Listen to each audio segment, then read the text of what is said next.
Bonjour mes histocurieuses et mes histocurieux et bienvenue dans ce tout nouvel épisode de Contrôle H. Si je vous dis Moyen-Âge, je sais à peu près ce qui vous vient en tête.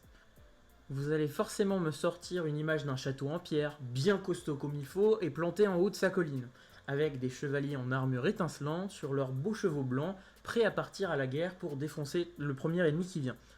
Et puis en contrebas, des paysans plutôt mal habillés, sales, courbés dans les champs, qui travaillent dans la boue du matin au soir. Bref, les gueux, quoi. D'autres vont plutôt me sortir l'image d'une ville plutôt sombre, aux rues étroites et mal pavées, avec la cloche d'une église qui résonne au loin, et surtout une odeur pestilentielle accompagnée d'une crasse plutôt immonde. Et pas très loin, une épidémie de peste noire ou deux, presque comme si c'était un élément obligatoire du décor. En clair, un monde plutôt rude, inconfortable et assez violent qui respire pas franchement la joie de vivre. Un monde coincé quelque part entre la grandeur presque mythique de l'Antiquité et le retour à la lumière, à la raison et au progrès, incarné par la Renaissance. Et ce qui est intéressant, c'est que cette image-là nous vient pas de nulle part. On l'a vu dans nos manuels scolaires qui ont passé cette période relativement vite, mais aussi au cinéma, dans les séries et dans les jeux vidéo. Dans des œuvres dites historiques, mais aussi dans des univers de fantasy peuplés de dragons, d'elfes, de nains et d'humains en armure. Oui, vous voyez très bien de quoi je parle. Et à force de croiser ces représentations littéralement partout, on a fini par les prendre pour une vérité. Résultat, pour beaucoup d'entre nous, le Moyen-Âge est une période plutôt vague, floue, qu'on traverse plutôt rapidement. C'est un assez long entre-deux qui correspond à une période plutôt floue et très lointaine. D'ailleurs, ce n'est pas par hasard si on utilise encore aujourd'hui l'expression « c'est moyenâgeux » pour dire de quelque chose ou de quelqu'un qui l'est dépassé, absurde ou pire encore, arriéré. Comme si le Moyen-Âge servait encore de repoussoir plutôt commode, de référence assez négative, sans qu'on prenne vraiment le temps d'y réfléchir. Mais quand on parle du Moyen-Âge, parle-t-on vraiment de tout ça ? De quoi parle-t-on au juste quand on emploie cette expression ? Vous l'aurez compris, dans cet épisode de Contrôle H, le Moyen-Âge sera notre terrain de jeu. Alors le Moyen-Âge, c'était quoi déjà ? C'est ce que je vous propose d'explorer tout de suite dans Contrôle H.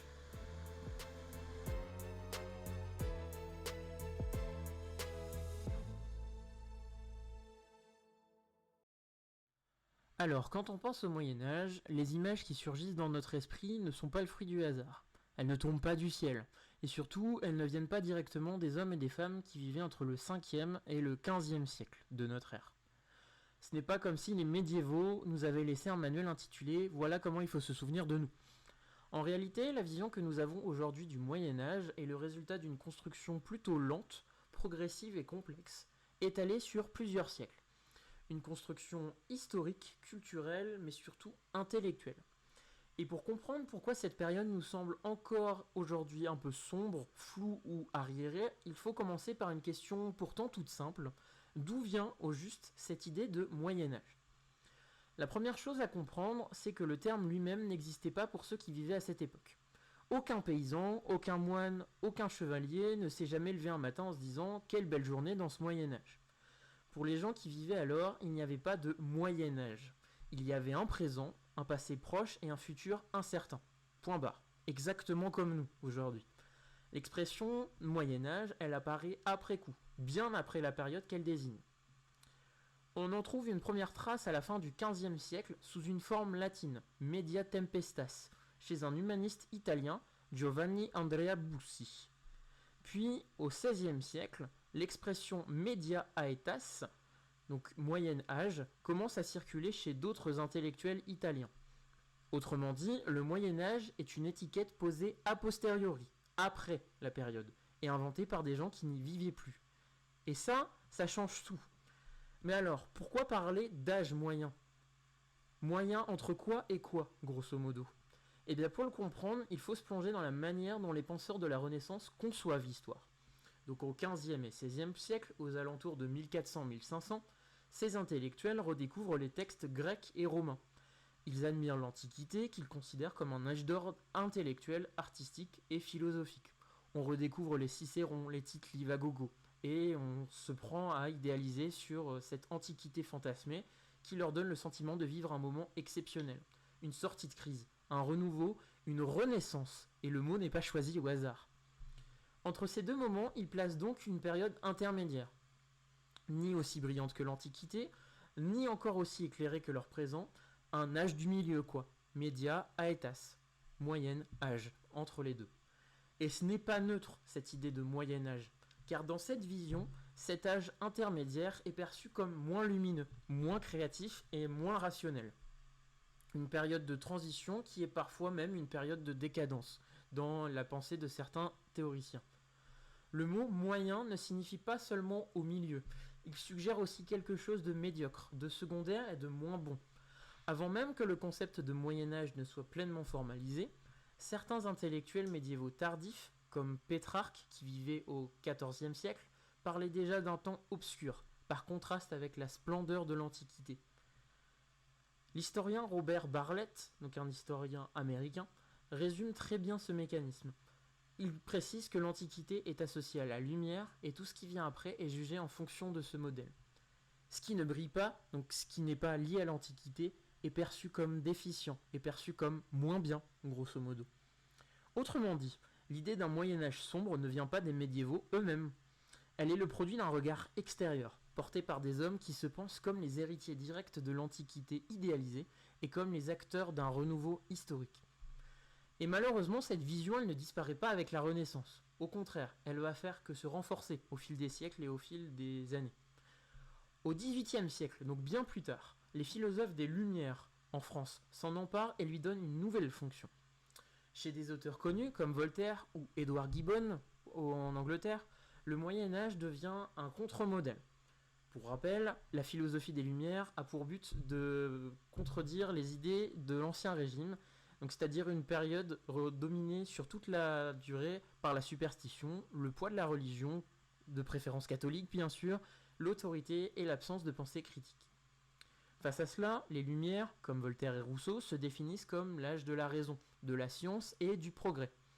Et dans cette logique, le Moyen-Âge il va aussi prendre un coup.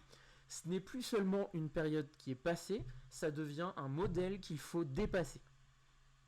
Il sert à construire un récit extrêmement puissant, celui d'une histoire linéaire, orientée vers le progrès, où chaque époque serait meilleure que la précédente.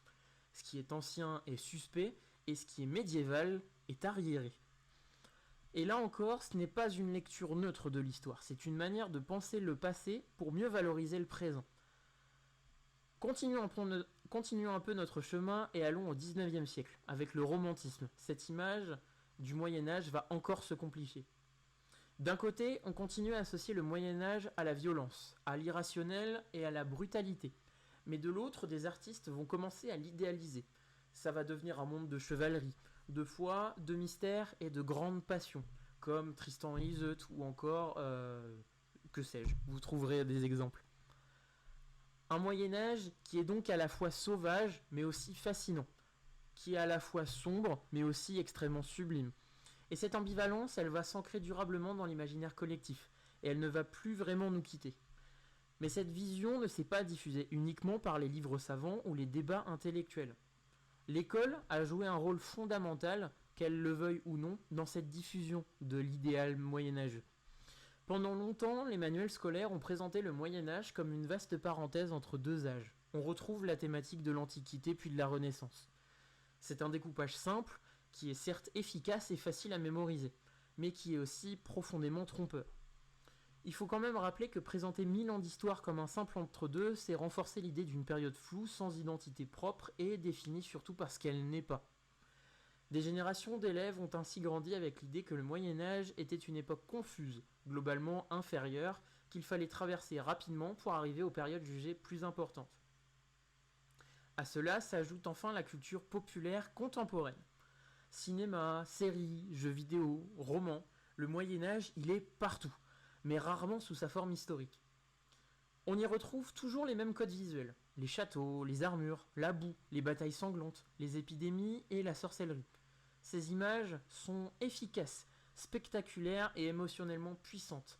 Elles racontent une histoire simple, celle d'un monde dur, violent et primitif. Et elles permettent même d'être une période pour véritablement ancrer nos histoires les plus lointaines. C'est une période d'entre-deux, entre une période trop lointaine et une période trop proche. Son aspect flou permet d'ancrer toutes les histoires. Sauf que le problème, c'est ce n'est pas qu'elles existent. Le problème, c'est qu'à force de les voir, de les revoir et de les reconnaître immédiatement, elles finissent par devenir la référence. Et elles remplacent peu à peu la complexité historique.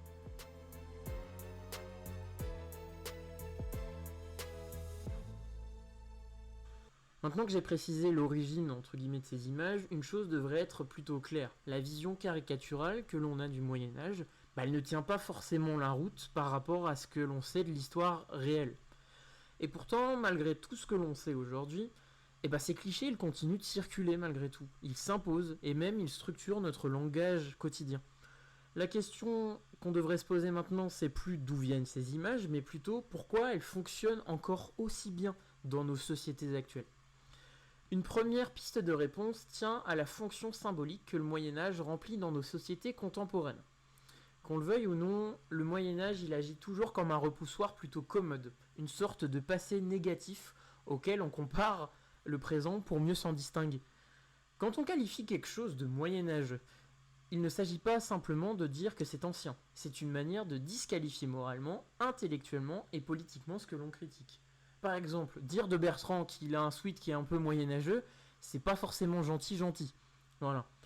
L'historien Patrick Boucheron, il soulignait que le Moyen-Âge est souvent mobilisé non pour parler du passé, mais pour produire un jugement sur le présent.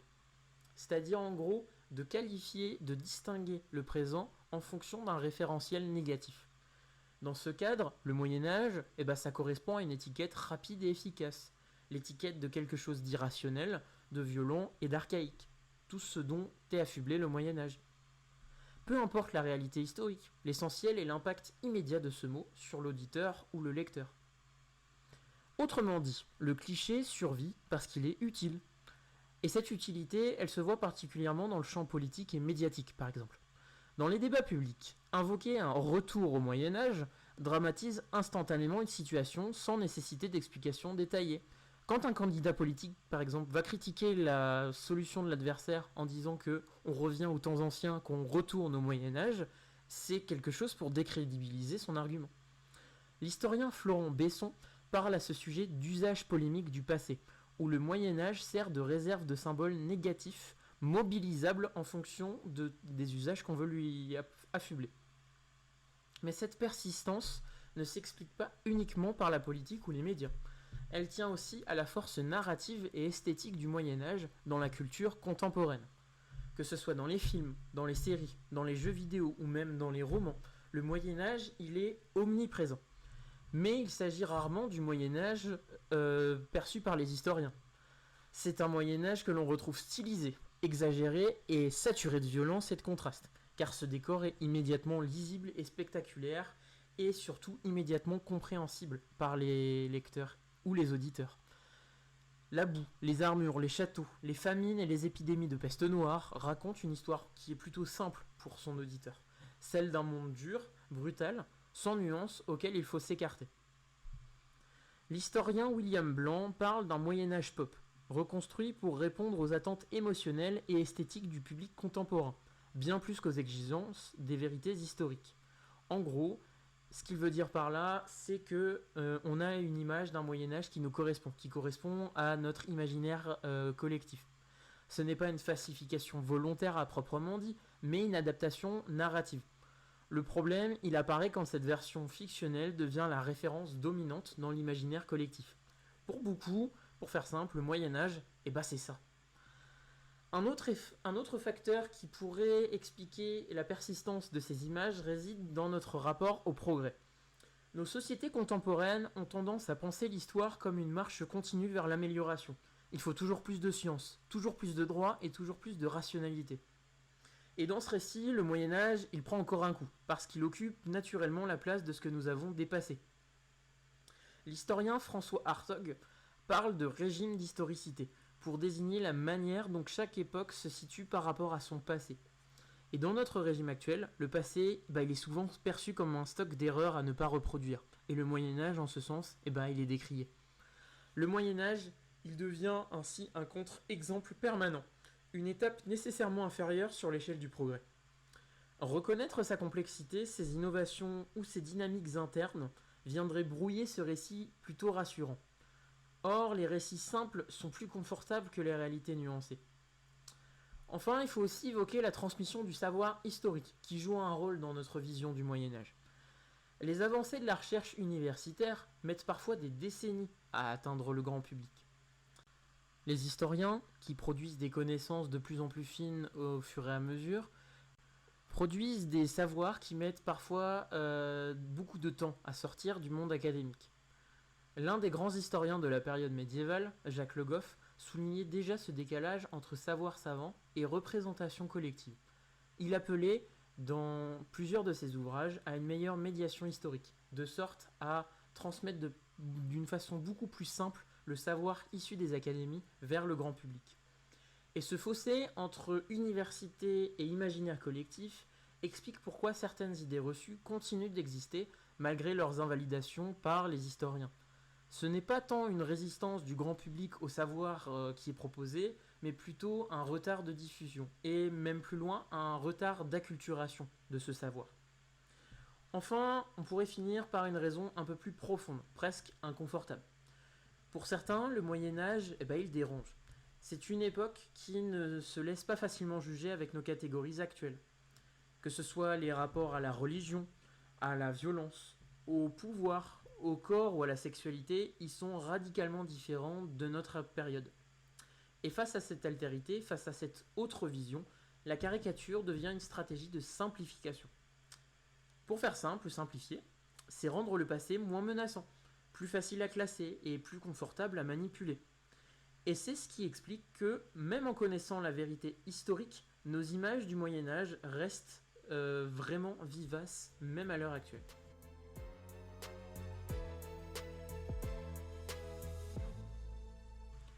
Alors maintenant qu'on a compris d'où viennent nos représentations du Moyen-Âge, il est temps de faire un petit pas de côté, de quitter les images toutes faites qui persistent encore aujourd'hui et de regarder cette période pour ce qu'elle est réellement, pour ce qu'elle vaut réellement. Et pour cela, plutôt que d'aligner les faits et de réciter une leçon d'histoire, je vous propose quelque chose d'un peu plus simple, partir de 3 clichés vraiment répandus et de voir ce qu'ils cachent quand on prend le temps de les regarder de plus près.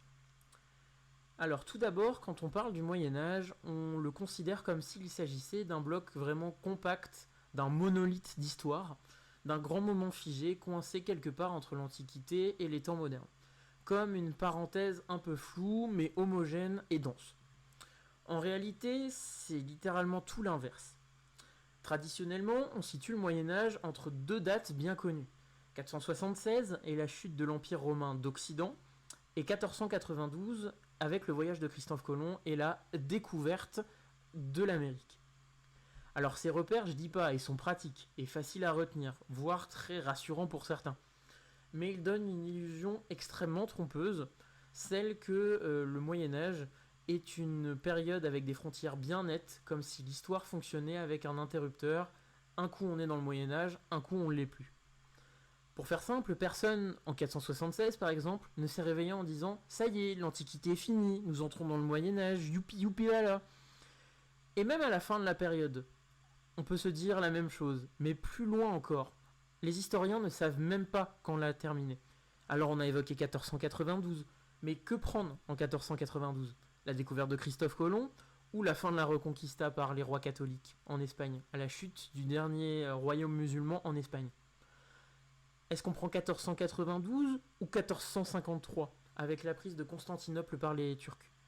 Ou est-ce qu'on prend un autre moment encore ?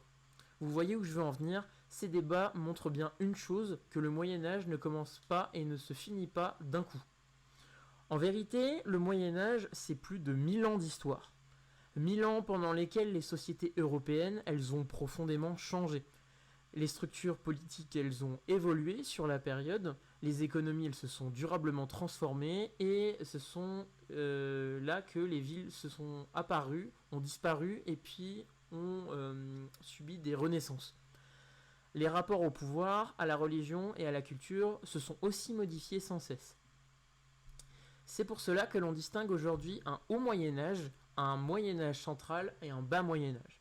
un haut Moyen-Âge avec les 2 premiers siècles, un Moyen-Âge plutôt central entre le Xe et le XIIe siècle, et un bas Moyen-Âge entre le XIIIe et le XVe siècle.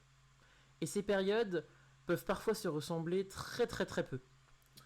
Pour prendre un exemple, un homme vivant dans le monde franc, autour de l'an 500, c'est-à-dire juste après la chute de Rome, n'a ni le même quotidien, ni les mêmes horizons, ni les mêmes contraintes qu'un habitant du royaume de France à la fin du XVe siècle.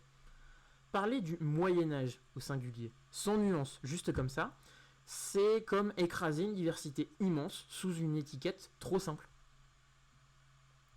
Une autre idée assez répandue est que le Moyen-Âge serait une époque sans culture, sans réflexion, dominée uniquement par la superstition et la religion.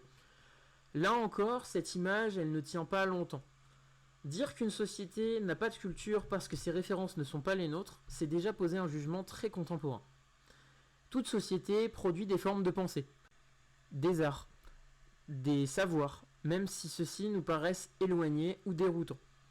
Et le Moyen-Âge est, à sa manière, une période de création intellectuelle plutôt intense.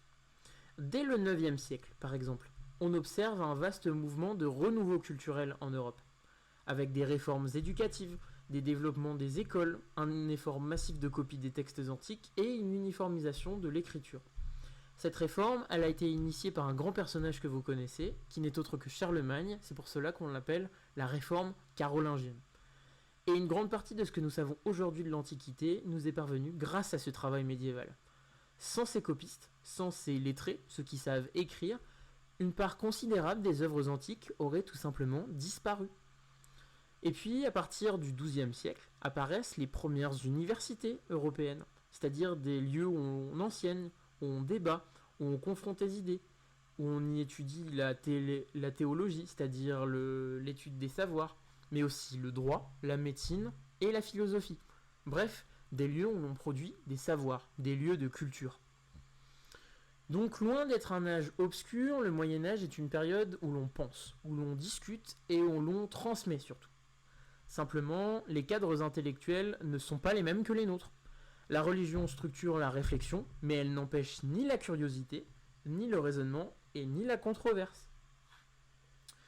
Un dernier cliché, qui est sans doute l'un des plus tenaces concernant le Moyen-Âge, est celui d'une période synonyme de crasse, dominée par la saleté, les maladies et les épidémies. Alors il serait absurde de nier que certaines périodes ont été marquées par de graves crises sanitaires durant le haut, le central et le bas Moyen-Âge. La peste noire du XIVe siècle, notamment, a profondément traumatisé les sociétés européennes, parce qu'une bonne partie de la population d'Europe a tout simplement disparu. Mais réduire 1000 ans d'histoire à cette image-là, c'est profondément réducteur quand même. Les sociétés médiévales, elles ont une véritable conscience de l'hygiène, c'était pas tous des crasseux quand même si ça ne correspond pas à nos standards modernes. Les médiévaux sont les héritiers du monde entier quand même. Et dans l'Antiquité, on avait déjà un rapport au corps et à la propreté qui était central, primordial. L'eau, elle est perçue encore au Moyen-Âge comme purificatrice. Le bain, il est même valorisé, même si certains n'ont pas forcément les moyens de le faire souvent, et de nombreuses villes possèdent des étuves publiques jusqu'à la fin du Moyen-Âge. Même les chevaliers, qui sont souvent représentés comme des brutes couvertes de boue quand ils se battent, qui prennent des bains rituels à certains moments clés, notamment avant de revêtir leur armure. Et cette armure, justement, elle est entretenue avec un extrême soin. On a les récits de certains chevaliers qui passent du temps à bien nettoyer, à bien reluquer leurs armures avant de partir au combat. On n'investit pas autant dans un équipement si l'on vit dans un monde indifférent à l'entretien et à la propreté. La méfiance durable envers l'eau et l'idée que se laver serait dangereux, elle va apparaître bien plus tard, à l'époque moderne, quand on va essayer de faire des progrès au niveau de la médecine et qu'on va émettre l'hypothèse que c'est par l'eau que les bactéries rentrent dans le corps. Mais ce n'est certainement pas au Moyen-Âge que l'on pensait des choses comme ça.